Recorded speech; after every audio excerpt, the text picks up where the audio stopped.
Normal people think wealth is just a number. They believe getting millions means winning the game of life. The 0.01% know the dark truth. Money in your own name is not power. It is a trap. Level 1. The target. Let's say your parents leave you $10 million. It goes directly into your bank account. Normal people think you are set for life. But the rich know you are just a sheep walking into a trap. The second that money hits your name, the system attacks. It is designed to take everything from you. First comes the government. Because the money went to a person, they hit you with a massive tax. The government just takes 40% of your family's hard work.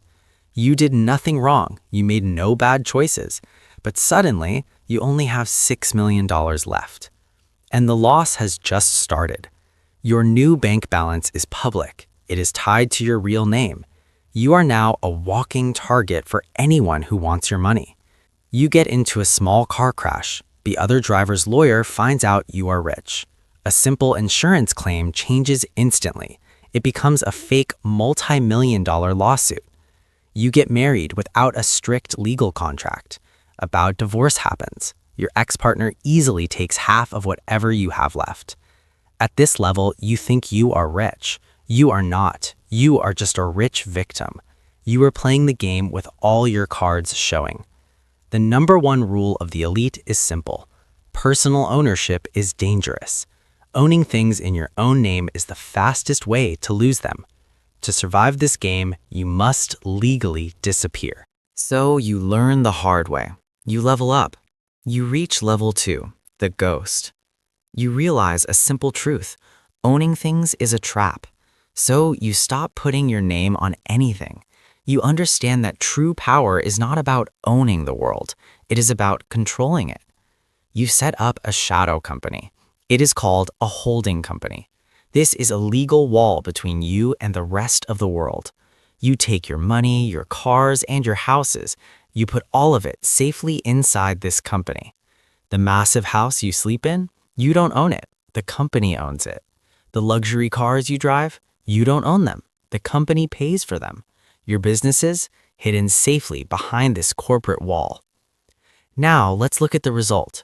The government searches for your personal name. They see 0 assets. A greedy lawyer tries to sue you. They find empty pockets. On paper, you are completely broke. You do not own a single dollar. But in reality, you hold the keys to everything. You control the shadow company, and the company controls all the wealth. You have finally removed the target from your back. You are a ghost in a system. You are untouchable. But hiding your money is just defense. To really win the game, you need to grow it, and you need to do it without paying taxes. Level 3. The private bank.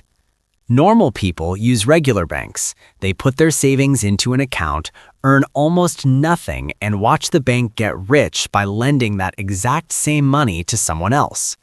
Regular banks are a trap. You realize this, so you decide to cut them out. You use a very old, boring tool, whole life insurance. Normal people think life insurance is only for when you die. The elite use it while they are still alive. You open a massive policy. You pump millions in cash into it. This builds a guaranteed cash value that slowly and safely grows every single year. Now, here is the real game. You want to buy a $5 million apartment building. Normal rich people would sell their assets to get the cash, but if they sell, the government instantly hits them with a massive capital gains tax. You don't sell a single thing. Instead, you go to the insurance company. You use your growing cash value as collateral and ask for a loan. You are not literally a bank, but you're playing the exact same game banks play.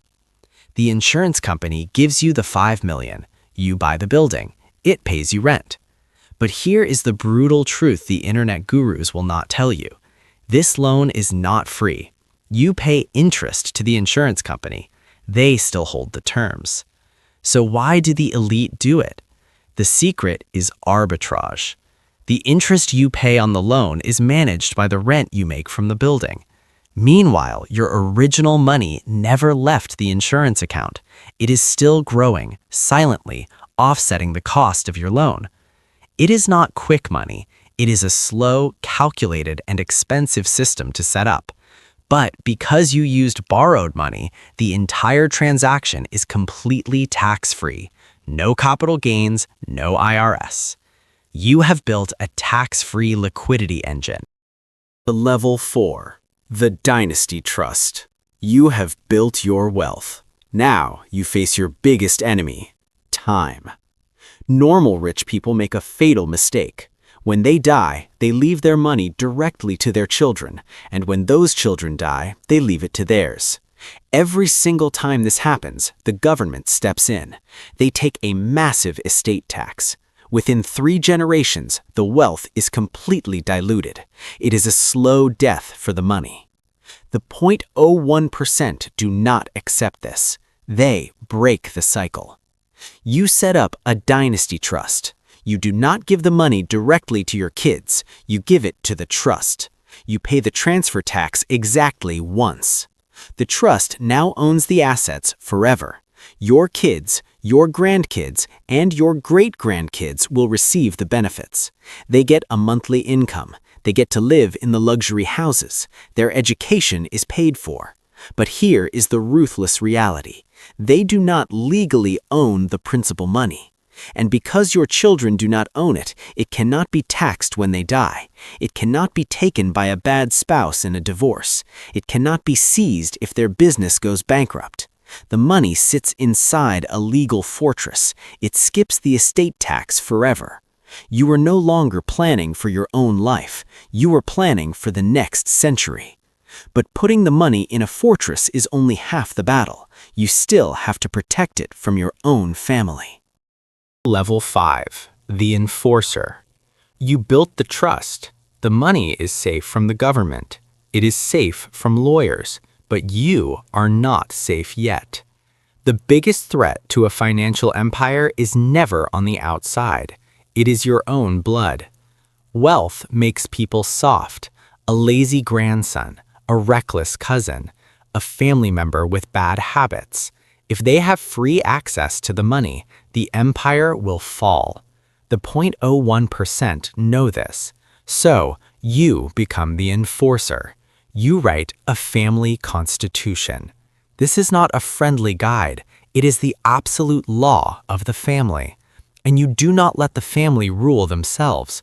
You set up an independent board of directors. You hire cold, professional outsiders to sit on this board. They have no emotions. They only care about protecting the wealth. Now, the brutal rules begin. A family member wants $1 million to buy a luxury sports car. The board simply says no. They want money to start a new company. They cannot just ask. They must stand in front of the board. They must present a real business plan, exactly like going to a bank. What if someone needs fast cash and wants to sell their family shares? They cannot. You put strict transfer restrictions in place. They are legally blocked from selling their shares to anyone outside the bloodline. They can only sell back to the family, and usually at a lower price. But here is the darkest part. The Constitution has punishments. If a family member becomes a risk to the family name, if they gamble heavily, if they get into legal trouble, if they try to sue the family trust for more money, the board acts instantly. That family member is financially cut off. Their income stops. You realize a cold truth at this level. To save the dynasty, you must be willing to destroy the individual. Now your wealth is safe from everyone. But to truly rule the game, you need your own private army. Level 6. The Private Institution. You protected the money from the government. You protected it from your own family. Now you must invest it. Normal rich people take their millions to Wall Street. They give their money to wealth managers or big hedge funds. They pay massive fees to these managers, and they are put into standard investment plans. To Wall Street, they are just another customer. You do not do that. You do not trust outsiders with your dynasty. So you build your own Wall Street. You create a single family office. This is a private financial institution. It exists for one reason only, to serve your family. You stop paying fees to outside bankers. Instead, you hire them. You hire elite ex-Wall Street traders. You hire top-level tax lawyers. You hire private accountants. You put all of them on a salary. They sit in a private office completely dedicated to managing your wealth. This is your private financial army. Because you have this army, you stop playing the normal game. You do not buy normal stocks. You buy entire companies. You invest directly in private startups. You buy massive commercial real estate blocks across the world. But here is the brutal reality check. Operating a family office is incredibly expensive. You have to pay millions of dollars every single year just in salaries for these experts. You need at least $100 million in net worth for this system to even make sense. If you have that kind of money, the game completely changes. At this level, you are no longer just a wealthy family. You are operating like a small sovereign nation. You have the money, you have the private bank, you have the family office, but you still have one major problem. You are human. Eventually, you will die. Normal investors plan for the next 5 years. The elite plan for the next 100 years. To reach the ultimate level of power, you must stop being a person. You must become a permanent system.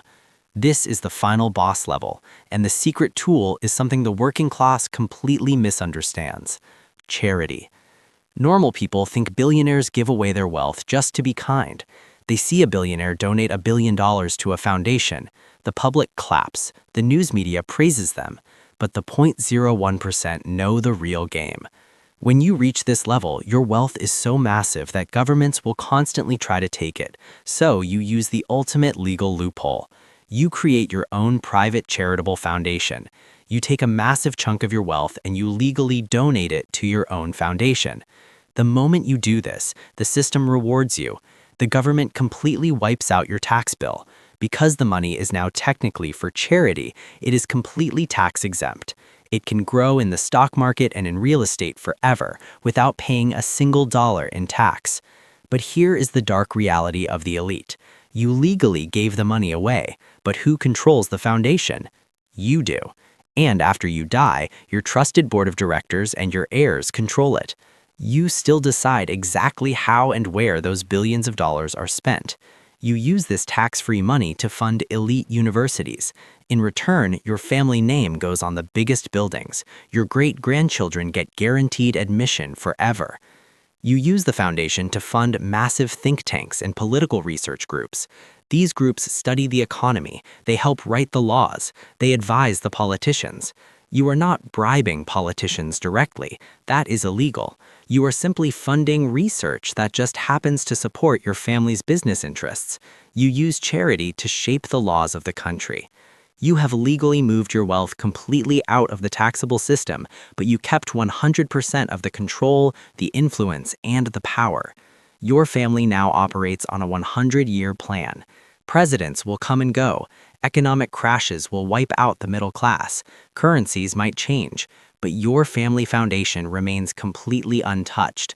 It sits safely above the normal system, protected by the very rules that crush normal people.